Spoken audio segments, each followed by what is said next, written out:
ចាជម្រាបសួរពុកម៉ែមីងអ៊ំទាំងអស់គ្នាហើយខាងពុកម៉ែមីងអ៊ំថ្ងៃនេះមេឃភ្លៀងអត់ហើយបាទនៅខាងខ្ញុំនេះដូចជាអត់ភ្លៀងទេមេឃស្រឡះបានពីថ្ងៃហើយថ្ងៃនេះខ្ញុំរៀបចំទៅមើលស្រែជាមួយកូនប្រុសរបស់ខ្ញុំនិងប្អូនស្រីបើរបស់ខ្ញុំ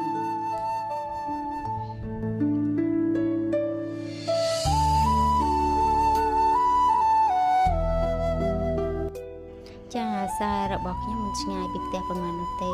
ឆ្លងតែប្លាយមួយហើយស្រែនៅជាប់ខាងនឹងតាមស្រែគឺដល់ហើយ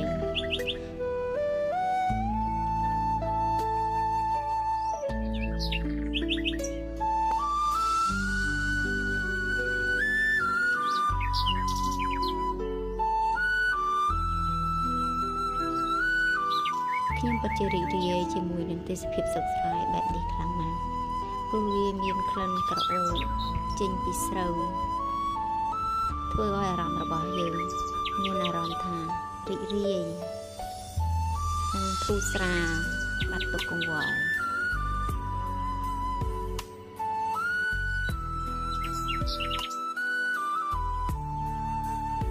ចាតែគិតថាអារម្មណ៍ស្រស់ស្រាយហ្នឹងនៅតែក្នុងវាលស្រែទេតែបិទមកដល់ផ្ទះវិញម៉ែររឿងគឺនៅតែជីកបាតដដែលមែនអត់បងប្អូន